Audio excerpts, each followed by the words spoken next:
स्वागत है आप सबका आपके अपने YouTube channel all UPSC and state PSC में। स्वागत, भरपूर स्वागत और अभिनंदन। जैसे हम लोग पहले चैप्टर में अभी तक हम लोग पहला चैप्टर भी कर रहे हैं, जिसमें भारत का भौगोलिक परिचय, अवस्थिति और विस्तार, geographical introduction, location and expansion of India, ये हम लोग चैप्टर कर रहे हैं, जिसमें उसको कुछ सब पॉइंट्स में बांट करके देख रहे थे। उसमें कुछ मैंने 5 सब पॉइंट बांटे थे।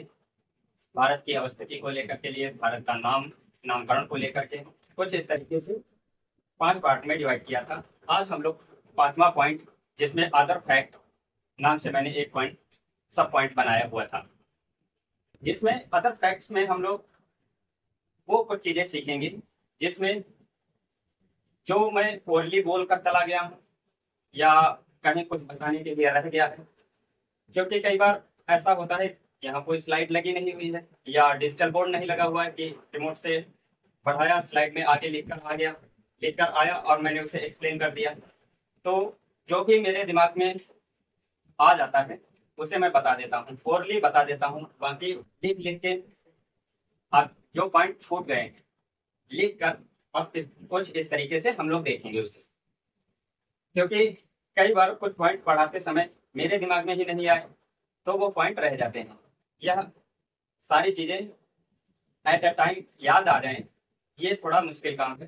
तो अभी जो हमारे पढ़ाते टाइम पे जो भी पॉइंट छूट गए हैं पहले चैप्टर से रिलेटेड, भौगोलिक उसकी अवस्थिति से लेकर के लिए उसके विस्तार को लेकर के लिए जो भी पॉइंट हैं उनको हम लोग आज देखेंगे, जिसमें कुछ पॉइंट लेकर आए हैं। इसी तरीके से आगे आगे आने वाली स्लाइड के हिसाब से हम लोग देखेंगे। ये हम लोग स्टार्ट करते हैं। पहले भारत को उपमहाद्वीप क्यों कहा जाता है? भारत की उसकी विशालता के आधार पर, भारत की उसकी विशालता, वह बड़ा है, काफी मतलब बड़ा देश है, और उसकी विशिष्ट जलवायु, जैसे जलवायु में हम लोग आगे देखेंगे कि किस तरीके से एक महाद्वीप में, जैसे महाद्वीप के पूर्वी किनारों पर उपोष्णकटिबंधीय क्षेत्र में मानसूनी जलवायु पाई जाएगी, वहीं पश्चिमी किनारों पर मरुस्थल रेगिस्तान पाया जाता है। उसी तरीके से भारत में भी कुछ भारत के पूर्वी हिस्से में मानसून का ज्यादा प्रभाव रहता है, अधिक इफेक्टिव है। वहीं पश्चिमी हिस्से में देखते हैं राजस्थान का मरुस्थल है, रेगिस्तान है, थार का मरुस्थल है, कुछ मरुस्थलीय भूमि भी दिखाई पड़ती है। वहीं जैसे हम लोग उत्तर जलवायु में ऊपर की तरफ बढ़ते हैं तो हमें टुंड्रा और टाइगर टाइप के वन दिखाई पड़ते हैं।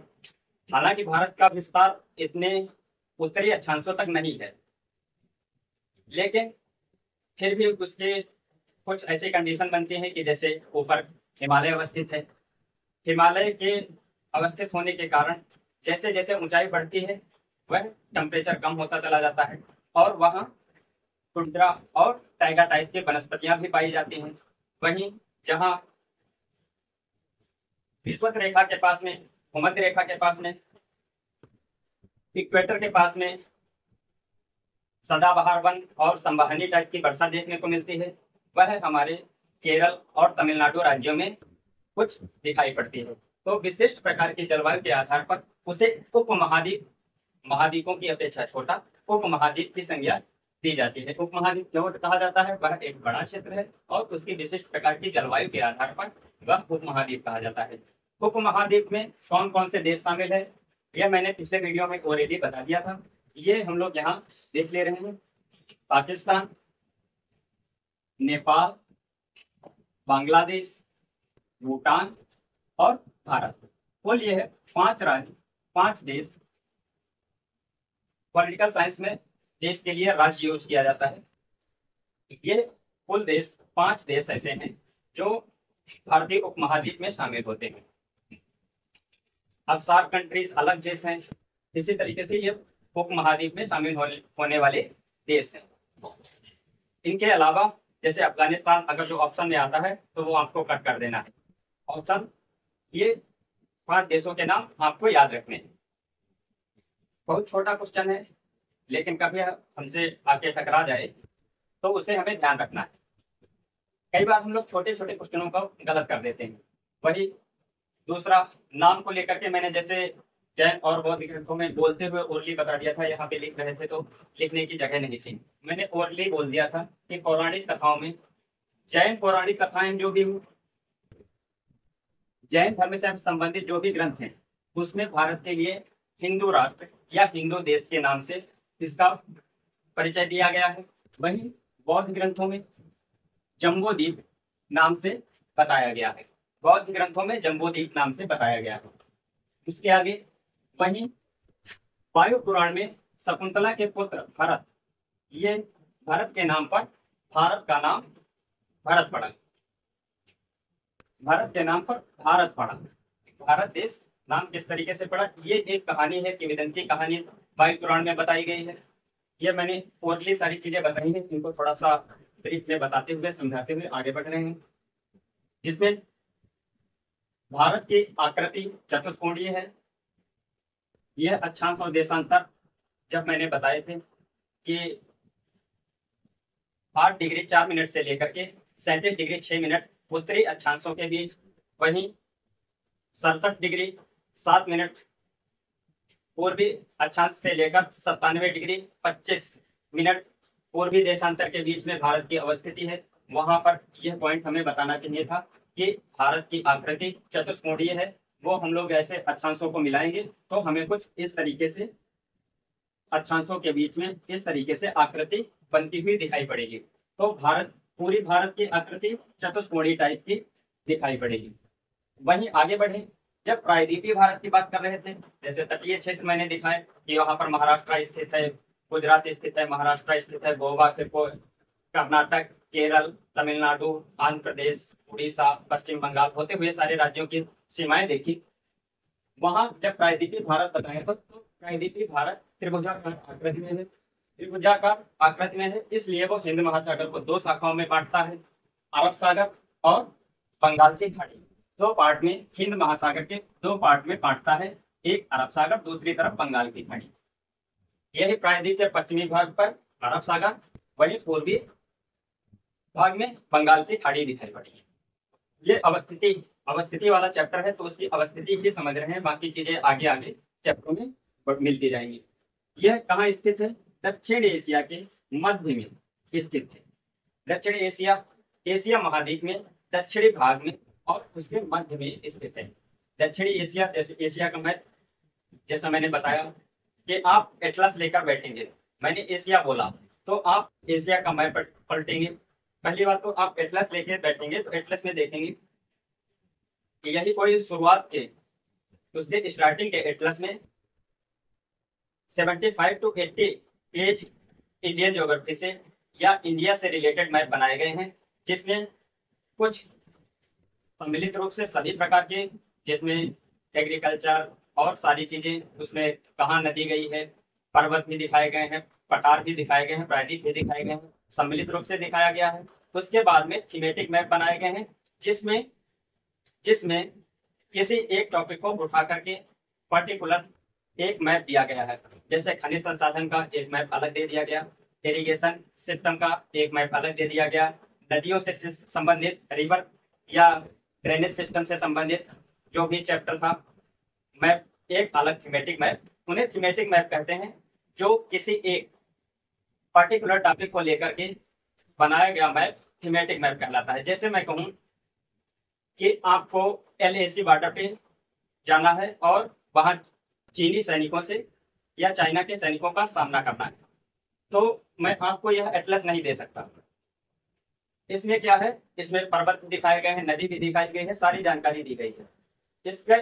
इसमें उतनी डिटेल नहीं दी गई है कि वह तुम्हें एक्चुअल स्थिति में पहुंचा सके, या वहां पर कहां से आप निकल कर जा सकते हैं आगे की तरफ, कहां पर एक गहरा गड्ढा पड़ेगा जिसे आप पार नहीं कर पाएंगे या आपका वाहन पार नहीं कर पाएगा। यह छोटी छोटी जानकारी को लेकर के एक पर्टिकुलर टॉपिक पर बनाया गया मैप थीमेटिक मैप होता है। तो इसी तरीके से मैप बने हुए हैं। उसके बाद में एशिया कॉन्टिनेंट में स्थित है हमारा भारत, तो वो 75 to 80 के बीच में, इंडिया खत्म होने के बाद में 80 पेज नंबर से आगे बढ़ेंगे जब, तब देखेंगे एशिया के मैप दिखाए गए हैं।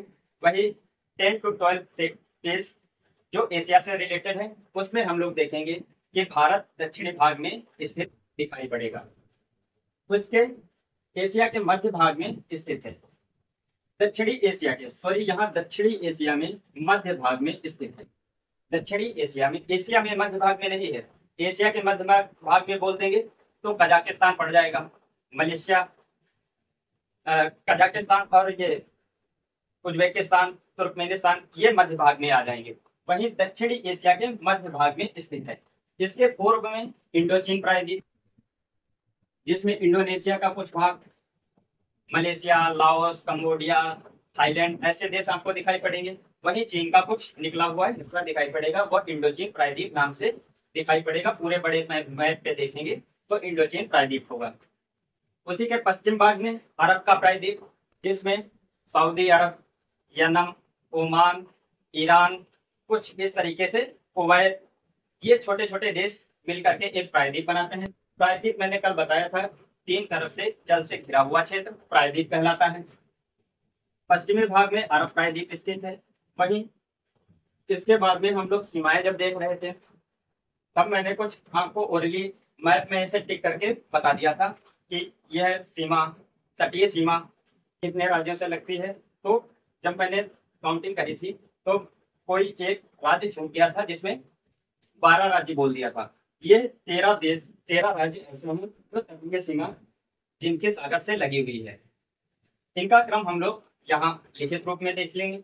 बाकी आप इसका स्क्रीनशॉट भी ले सकते हैं। मैं थोड़ा साइड हो जा रहा हूँ, आप इसका स्क्रीनशॉट ले सकते हैं और अपना नोट्स, खुद का बेहतर नोट्स तैयार कर सकते हैं। इसमें तटीय सीमा वाले राज्य नंबर 1 अंडमान, जिसकी 1962 किलोमीटर तटीय सीमा है। 1962 किलोमीटर तटीय सीमा है। सर्वाधिक तटीय सीमा 1965 जो कि अंडमान की है। अगर राज्यों में पूछा जाए सबसे सर्वाधिक लंबी सीमा, तटीय सीमा किसकी है, तो गुजरात, जो 1215 किलोमीटर के समथिंग है। जैसा मैंने पिछले वीडियो में भी डिस्कस किया है कि तटीय सीमा में थोड़ा सा वेरिएशन अभी आया है। वो इसलिए आया है कि पहले हम लोग आधार रेखा को बेस मान करके यह लंबाई निकाला करते थे। अभी 2025 में नया आंकड़ा आया है, जिसमें इसमें कुछ चेंजेस भी हो सकते हैं राज्य के अनुसार। आप देखेंगे अगर आधार रेखा को मान करके देखते हैं तो अभी भी, और तटीय रेखा के मतलब ऐसे भी देखेंगे आधुनिक आंकड़ों के आधार पर भी यह गुजरात की ही सीमा अधिक मिलेगी, लेकिन यह डेटा हो सकता है बदल गया हो। सॉरी, इसी में तीसरे पॉइंट पे, तीसरे नंबर पे तटीय सीमा आंध्र प्रदेश की है। पिछले वीडियो में आपने मैप शायद बनाया होगा, मैप बनाने की प्रैक्टिस आप भी करेंगे। आंध्र प्रदेश की सीमा 974 किलोमीटर, 974 किलोमीटर। वही तमिलनाडु को TL से लिख दिया है, क्योंकि हमारे पास थोड़ा सा बोर्ड छोटा है, कंजेस्टेड चीजें हैं, आपको एडजस्ट करना पड़ेगा। इसी में तमिलनाडु को TN लिखा हुआ है, 907 किलोमीटर।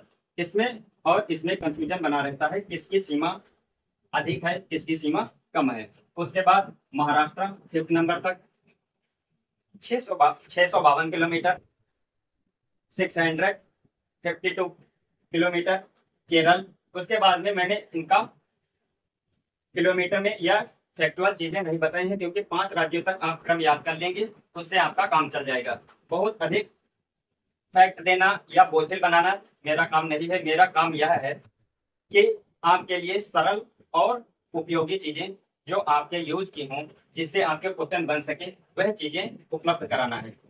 केरल के बाद में 7वें नंबर पे उड़ीसा, 8वें नंबर पर कर्नाटक, 9वें नंबर पर पश्चिम बंगाल। वेस्ट बंगाल को मैंने WB से यहाँ लिख दिया है, WB मतलब वेस्ट बंगाल।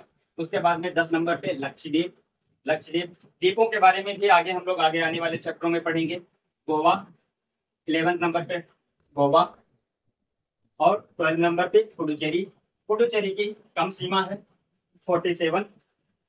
और लास्ट में यहाँ दमन द्वीप और दादर नागर हवेली, यह पूरी तरीके से मिल करके एक यूनियन टेरिटरी बन गए हैं। यह मिलने के बाद में अब एक यूनियन टेरिटरी हो गए हैं, लेकिन उसमें से दीव और दमन 2 ऐसे क्षेत्र हैं, ये पूरी यूनियन टेरिटरी के, जो कि तट से लगे हुए हैं और केवल 42.5 किलोमीटर यहाँ शायद आपको दिख नहीं रहा होगा, लेकिन मैं बार बार बोल रहा हूँ, आप नोट डाउन कर लेंगे। 42.5 किलोमीटर तटीय सीमा है, जो सबसे कम तटीय सीमा है। और वहीं तटीय सीमा में कम राज्यों की तटीय सीमा, तो आप गोवा लगाएंगे। गोवा की सबसे कम तटीय सीमा स्थित है। ये कुछ फैक्ट हम लोगों ने देखे, इसी में आगे हम लोग देखते हैं और आगे बढ़ते हैं। आइए आगे देखते हैं, आगे बढ़ते हैं हम लोग, जिसमें दक्षिणतम पॉइंट और उत्तरतम पॉइंट मैंने बताए थे, उसको एक बार यहाँ हम लोग फिर से देखते हैं, क्योंकि मैंने कई नाम लिखे, कई बार ओरली बोलकर आगे बढ़ गया, ये दिक्कत हुई थी। सबसे दक्षिणतम बिंदु, भारत का सबसे दक्षिणतम बिंदु इंदिरा पॉइंट, सबसे प्रसिद्ध नाम है इंदिरा पॉइंट। दूसरा पिग्मेलियन पॉइंट, तीसरा पार्सन पॉइंट या पार्सन पॉइंट। ये मैंने यहाँ पे स्टोरी एक बताई थी, जैसे कि ग्रेट निकोबार, यहाँ लिखा हुआ है ग्रेट निकोबार द्वीप पर ये अवस्थित पॉइंट है। पॉइंट क्या असल में एक ऐसे टावर टाइप में बनाया गया है, कुछ इस तरीके से ऐसे टावर टाइप में लगाया गया है, और वहाँ लाइटिंग रडार टाइप की लगाई गई है, जो मछुआरों को निर्देश देती रहती है वो इस तरीके से अपनी सीमा में रहें और किस दिशा में जा रहे हैं। और यहाँ से निगरानी भी रखी जाती है कि हमारी देश की सीमा, क्योंकि वहां से बॉर्डर खत्म है, मतलब स्थल खत्म है, उसके बाद में निगरानी रखने के लिए भी यहाँ एक छोटा सा ऐसा टावर टाइप में बनाया गया है, वही पिग्मेलियन पॉइंट या इंदिरा पॉइंट दक्षिणतम बिंदु। उसी में उत्तरतम बिंदु इंदिरा कोल लद्दाख में स्थित है, उत्तरतम सीमा है, उत्तरतम पॉइंट है। पूर्वी एक छोटा सा गांव है अरुणाचल प्रदेश का किबुथु। पश्चिम में गौर माता या गौरी माता, ये हम लोग पहले भी देख चुके हैं, एक बार यहाँ फिर से रिवीजन हुआ या लिखित फॉर्म में बढ़िया से मिल गया। देशों की सीमाएं भी देखी थी। उसके बाद आगे बढ़ते हुए हम लोग दूसरे पॉइंट पे जब पहुंचे थे, तो राज्यों के साथ सीमा, किस देश की कितनी सीमा लगी हुई है, वो मैंने ऐसे मैप में समझाते हुए आगे बढ़ गया था। ये ऐसे मैप बांग्लादेश का बना हुआ है, उसमें इधर ये वेस्ट बंगाल दिखाई पड़ रहा है, ये मेघालय है, ये असम है, ऐसे करके मैं आगे बढ़ गया था। तो वो मैप अगर आपने बनाया होगा तो उसमें आप ये लिखा हुआ देखेंगे और उसे भर लेंगे, मैप भर लेंगे या अपने आप नया मैप बना करके भरेंगे उसमें। जैसे बांग्लादेश के साथ में सीमा, इसके लिए मैंने एक छोटी सी ट्रिक बताई थी, 55 MBA। Bangladesh, China, Pakistan, Nepal, MBA मतलब म्यांमार, भूटान और अफगानिस्तान, ये 7 देश ऐसे हैं जिनके साथ में सीमा लगती है। यहाँ 1 2 3 4 5 6 7 देश ऐसे हैं जिनके साथ में भारत का स्थलीय सीमा लगती है, और उसमें कुछ हमारे राज्य हैं जिनकी सीमा लगी हुई है, जिसमें बांग्लादेश की सबसे लंबी सीमा है 4096.7 किलोमीटर। इसके लगभग में आपको दिखाई पड़ेगा आंकड़ा। बाकी यह आंकड़ा अब फिर से वही आधार रेखा वाला पॉइंट आप ध्यान रखेंगे, बढ़ भी सकता है, बढ़ा भी हो सकता है, दिया जा सकता है, लेकिन सबसे अधिक सीमा फिर भी बांग्लादेश की ही रहेगी। उसमें हमारे राज्य कुल 5 राज्य लगते हैं। 5 राज्य ऐसे हैं जो बांग्लादेश के साथ में सीमा बनाते हैं या बॉर्डर बनाते हैं। वेस्ट बंगाल WB लिखा हुआ है, असम 2 जगह पर लगता हुआ दिखाई पड़ेगा, पिछले मैप में मैंने दिखाया है। एक बार पश्चिम बंगाल से, जहां पर ब्रह्मपुत्र नदी निकल के आती है धुबरी वाली जगह पे, वहीं असम, मेघालय के बाद में त्रिपुरा और मिजोरम, ये 5 राज्य ऐसे हैं जो वेस्ट बंगाल से बांग्लादेश से सीमा बनाते हैं। उसी के बाद चीन दूसरी सबसे लंबी सीमा वाला देश है हमारे साथ। इसमें एक यूनियन टेरिटरी, यहाँ लिखा हुआ है एक यूनियन टेरिटरी मतलब एक केंद्र शासित प्रदेश और 4 राज्य और एक केंद्र शासित प्रदेश, जिसमें लद्दाख यूनियन टेरिटरी या केंद्र शासित प्रदेश, उसके बाद में हिमाचल प्रदेश, उत्तराखंड, सिक्किम और अरुणाचल प्रदेश, ये 4 राज्य और एक यूनियन टेरिटरी चीन के साथ में सीमा बनाते हैं। वही पाकिस्तान तीसरे नंबर पे लगा हुआ है, जिसकी सीमा 3323 किलोमीटर है, 3323 किलोमीटर है, जिसमें 2 यूनियन टेरिटरी लद्दाख, जम्मू कश्मीर, तो केंद्र शासित प्रदेश और तीन राज्य, पंजाब, राजस्थान, गुजरात, ये तीन राज्य और दो यूनियन टेरिटरी जो पाकिस्तान के साथ में सीमा बनाते हैं। वही फोर्थ नंबर पे हमारा नेपाल। नेपाल के साथ में कुल 5 राज्य ऐसे हैं जो सीमा बनाते हैं। ये मैं गिनती गोल कर रहा हूँ, हाईलाइट कर रहा हूँ। ये आपको याद रखना है कौन कौन से, तो याद ही रखना है, कितने मिल रहे हैं ये भी याद रखना है। 5 राज्य सीमा बनाते हैं, 4 राज्य सीमा बनाते हैं, ऐसे कोई थोड़ा सा जब कोड के फॉर्म में मतलब 2-3 ऑप्शन बना के जब क्वेश्चन पूछते हैं तो उसमें किसी ऑप्शन के तहत एक ऑप्शन के अंदर दे सकते हैं। उत्तराखंड, जिसमें मैंने एक क्रम से लगाया है, सारे राज्यों को देखेंगे आप क्रम से लगाया है। उत्तराखंड, यूपी, बिहार, वेस्ट बंगाल, पश्चिम बंगाल, सिक्किम। वेस्ट बंगाल WB लिखा हुआ है, वेस्ट बंगाल। वही यहाँ 5th नंबर पे देखेंगे, हाँ 5th नंबर पे देखेंगे म्यांमार। म्यांमार की कुल 1643 किलोमीटर भारत के साथ में सीमा लगती है, जिसमें 4 राज्य हैं, अरुणाचल प्रदेश, नागालैंड, मणिपुर और मिजोरम। इसमें एक शॉर्ट ट्रिक भी बताई थी अरुणामामी करके, वो अब आप ये मैंने राज्य लिखे हुए हैं, पिछले मैप में मैं समझा चुका हूँ। मैप में ऊपर से नीचे की तरफ अरुणाचल प्रदेश, नागालैंड, मणिपुर और मिजोरम ऊपर से नीचे की तरफ क्रम भी सेट करके दिया हुआ है। यहाँ 4 राज्य लगते हैं, ये आप याद रखेंगे। कौन सा राज्य, कई बार मणिपुर ऊपर हो जाता है, नागालैंड नीचे हो जाता है, इनका ये क्रम भी याद रखते हैं। अरुणाचल प्रदेश, उसके बाद में यहाँ भूटान। भूटान के साथ में 699 किलोमीटर या 700 किलोमीटर, कहीं कहीं 700 किलोमीटर लिखा हुआ है। अब 1 किलोमीटर का कोई आइडिया ही नहीं रहता है कि पहाड़ी क्षेत्र है, तो आइडिया नहीं रहता है, इसलिए लगभग आप देखेंगे, इनको एकदम से याद नहीं करना है, क्रम याद रखना है बस। लेकिन 699, 700 किलोमीटर, 701 किलोमीटर आपको दिख जाए तो आप भूटान के साथ में सही मानेंगे। सिक्किम, वेस्ट बंगाल, वही पश्चिम बंगाल, असम और अरुणाचल प्रदेश, ये 4 राज्य ऐसे हैं जो भूटान के साथ में सीमा बनाते हैं। इनके साथ में मैंने ये सीमा के साथ में कुछ ये भी बताया था कि जैसे बांग्लादेश के साथ में हमारे कुछ विवाद संबंधित मुद्दे बने रहते हैं, जैसे गंगा ब्रह्मपुत्र का डेल्टा क्षेत्र, जो हमारे बीच में ट्रेनें चलाई गई हैं उनसे संबंधित विवादित मुद्दे, या हमारे बॉर्डर को लेकर के विवादित मुद्दे, या तीस्ता नदी जल विवाद, चीन के साथ में कुछ ऐसे मुद्दे, ये हम लोग जियो पॉलिटिक्स में आगे की तरफ जब चैप्टर आएगा तो इनके साथ में भू राजनीतिक संबंध भी आगे बढ़ेंगे, क्योंकि ये हमारे सिलेबस का हिस्सा है जिसमें जियो पॉलिटिक्स या इंटरनेशनल रिलेशन पढ़ना रहता है। तो जितना भूगोल के तहत, भूगोल के हिसाब से कवर किया जाएगा वो हम लोग आने वाले चैप्टरों में कवर करेंगे। उसके बाद में अफगानिस्तान के साथ में केवल एक यूनियन टेरिटरी लद्दाख, कई बार ये बोलते हैं अफगानिस्तान से सीमा नहीं लगती क्योंकि पाकिस्तान और चीन आपस में मिल चुके हैं और वह एक हाईवे बना रहे हैं, रोड भी बना रहे हैं वहां पे। लेकिन हम लोग यह मानते नहीं है, और मानेंगे भी नहीं, क्योंकि वह हमारा क्षेत्र है। आज नहीं तो कल हम उसे लेकर रहेंगे। मैं यहाँ आप सबको पढ़ा रहा हूँ, बता रहा हूँ कि वह हमारा क्षेत्र है। आज नहीं तो कल आप वहां पहुंचेंगे, लद्दाख में आप कोई बड़ी पोस्ट पे पहुंचे तो आप उसके लिए कुछ अच्छा बेहतर कर सकते हैं। लद्दाख से हमारी अफगानिस्तान की सीमा लगती है 106 किलोमीटर, सबसे छोटी सीमा।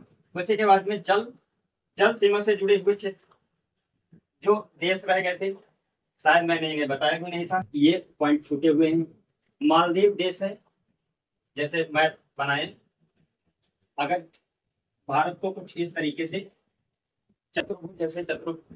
चतुष्कोणीय आकृति मैंने बताई थी, तो आप यहाँ को देखेंगे, लक्षद्वीप के नीचे यहाँ मालदीव आपको स्थित दिखाई पड़ेगा। मैंने लगभग आपको आइडिया दे दिया। यहाँ लक्षद्वीप से नीचे की तरफ बढ़ेंगे तो मालदीव दिखाई पड़ेगा। जलीय सीमा, यहाँ जैसे 200 नॉटिकल मील वाला जो मैंने कल पढ़ाया था, जलीय सीमा वो साझा करेगा किसके साथ में, मालदीव के साथ में। वही जल सीमा से जुड़ा हुआ श्रीलंका कुछ यहाँ भारत के दिखाई पड़ेगा।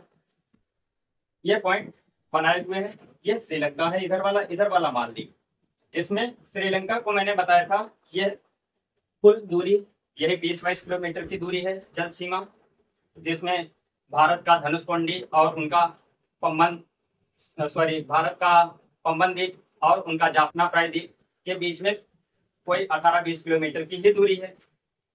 तो इसके बीच में समुद्री सीमा का कोई बंटवारा ही नहीं हुआ है। ऐसे 200 नॉटिकल मील वाली रेखा श्रीलंका को अंदर करते हुए खींच दी गई है, मान ली गई है। तो श्रीलंका भारत के मैप के साथ ही दिखाया जाता है, इसलिए हमेशा कहीं भी चाहे प्रायद्वीपीय भारत बनाया जाए चाहे पूरा भारत बनाया जाए, श्रीलंका आपको उसके साथ ही दिखाया जाएगा, क्योंकि वह जलीय सीमा के अंदर ही स्थित है। जल सीमा से जुड़े हुए मालदीव और श्रीलंका। जैसे श्रीलंका में आगे हम लोग फिर वही हम लोग फिर से देखेंगे। जैसे तमिल के लोग, निवासी लोग, आधे लोग श्रीलंका में भी रह रहे हैं। श्रीलंका से राजीव गांधी के समय पे वहाँ कुछ विवादित बातें भी रही कि राजीव गांधी को लगा कि वो वहां से उन्हें आदेश देंगे तो तमिल लोग वहां से निकल कर चले आएंगे और श्रीलंका के जो मूल निवासी हैं वो वापस चले जाएंगे। लेकिन खैर ऐसा हुआ नहीं। राजीव गांधी की सरकार गिरी, उसकी वजह भी कुछ हद तक ये तमिल निवासी लोग, जिनका भी घर छूटेगा वो कुछ ना कुछ तो अपोजिशन में जाएगा ही जाएगा। कुछ ये हम लोग आगे देखेंगे आने वाले वीडियोस में।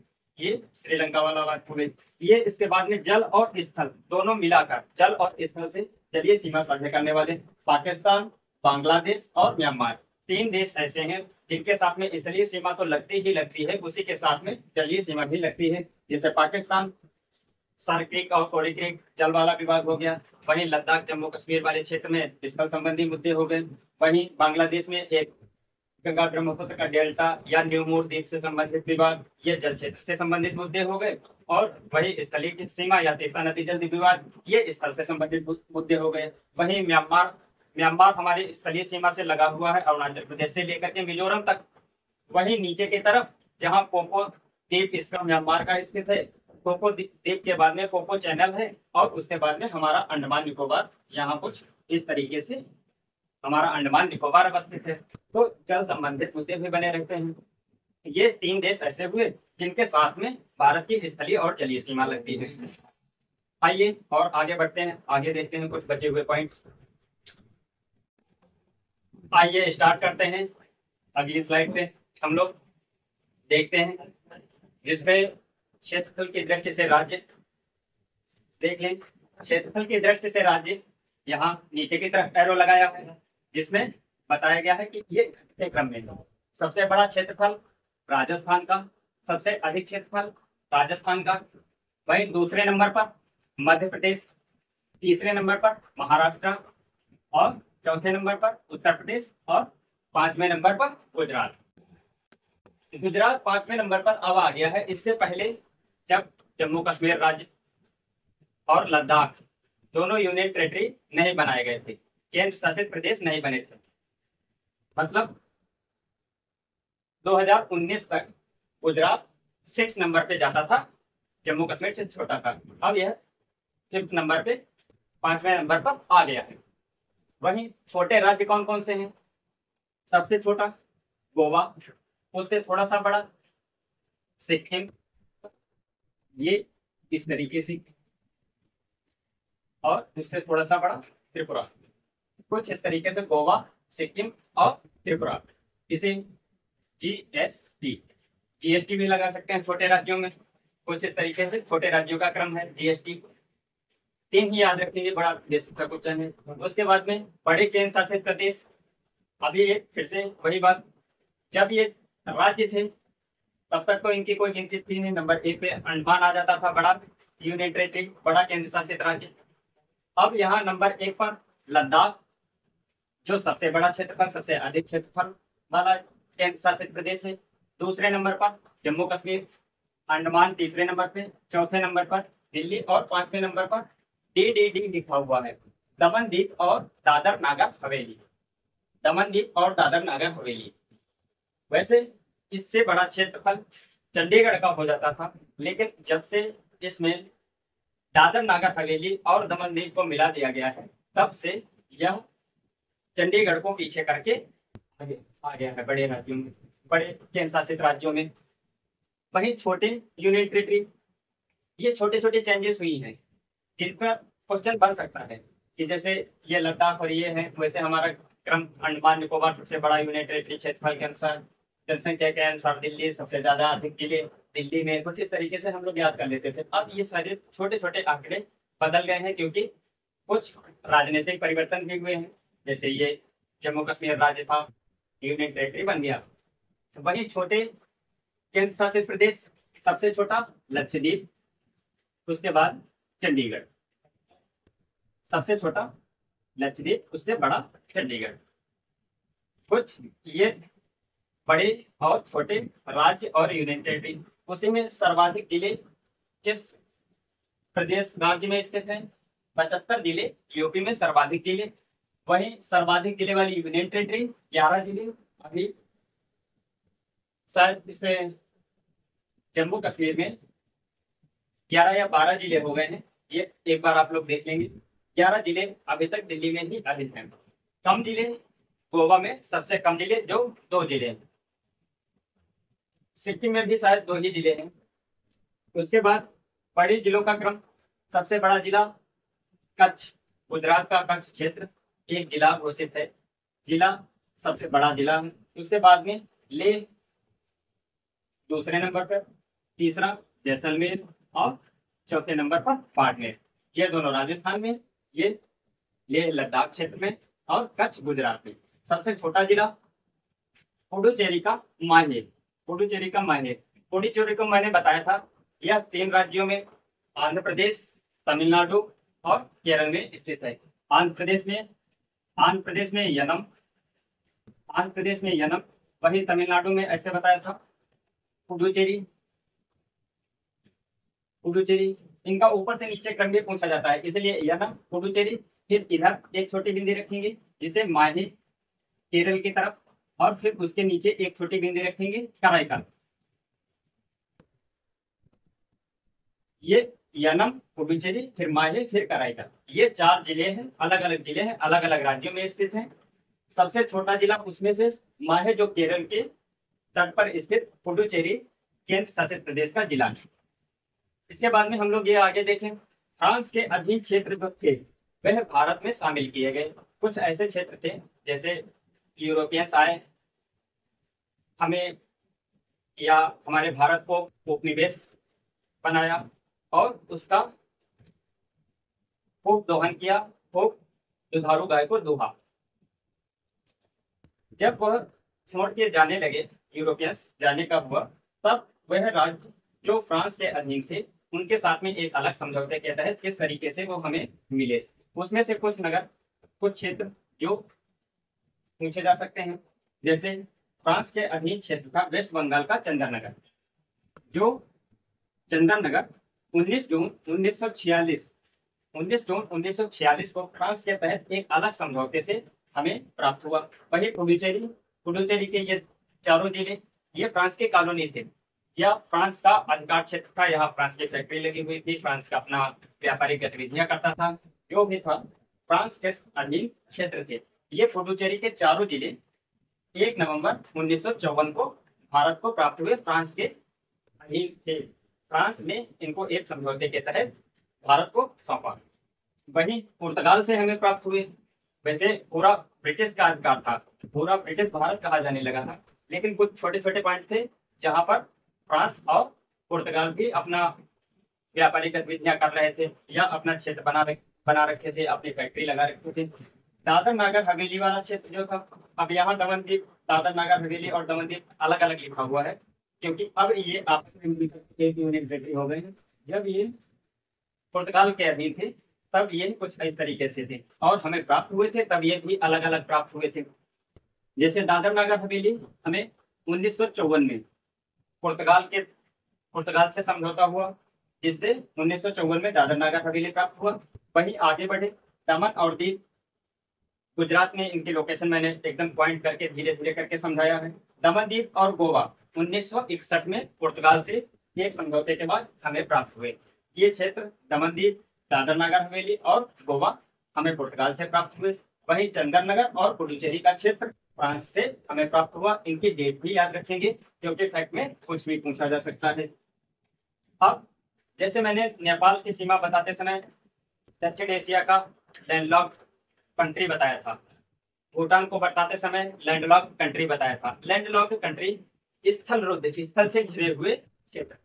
अब स्थल रुद्ध राज्य मैंने बोला है, तो वह ऐसे राज्य जो किसी अन्य देश के साथ सीमा नहीं बनाते हैं, या किसी अन्य देश के साथ किसी महासागर या जल से सीमा नहीं बनाते हैं। भारत में स्थल रुद्ध राज्यों की संख्या 1, 2, 3, 4, 5, 5 ऐसे राज्य हैं जो स्थल रुद्ध राज्य कहे जाएंगे, जिसमें नंबर 1 पर नॉर्थ का हरियाणा, मध्य में मध्य प्रदेश, छत्तीसगढ़, झारखंड और तेलंगाना। हरियाणा, मध्य प्रदेश, छत्तीसगढ़, झारखंड और तेलंगाना। हरियाणा, मध्य प्रदेश, छत्तीसगढ़, झारखंड और तेलंगाना, ये 5 राज्य हैं ऐसे जो स्थल रुद्ध राज्य हैं। कुछ इस तरीके से हम लोगों ने अदर फैक्ट में जो भी हमारे कुछ छोटे पॉइंट थे जो मैं बताना भूल गया था, उनको इस तरीके से हम लोगों ने कवर किया। अब जो भी हम लोग आगे वाले चैप्टरों में देखते जाएंगे, कुछ फैक्ट अगर अभी भूल रहे हैं तो उनको आगे वाले चैप्टरों में कवर कर दिया जाएगा। और फिलहाल अभी के लिए ये पहला चैप्टर हमारा भारत की भौगोलिक अवस्थिति, परिचय और विस्तार, ये कंप्लीट हुआ। इसमें आप लोग देखेंगे, बताएंगे कि इसमें और क्या सुधार किया जा सकता है और इसमें क्या हमसे छूट गया है वो भी आप बताएंगे। डिजिटल बोर्ड तो है नहीं कि स्लाइड किए वो आगे बढ़ गया, उसमें लिखा हुआ सारा आ गया, बस मैं ऐसे उंगली रख रख के या उसे हाईलाइटर से हाईलाइट करते हुए पढ़ाता चला गया, वो काम नहीं है। तो इसमें थोड़ा सा आपको भी एडजस्ट करना पड़ेगा। मैं इधर हट जा रहा हूँ, आप स्क्रीनशॉट ले सकते हैं और अपने प्रॉपर नोट्स बना लीजिए। ठीक है, thank you very much. Share करें, सब्सक्राइब करें और सारे लोगों को बताएं कि बेहतर क्लास कैसी क्लास चल रही है। Thank you very much.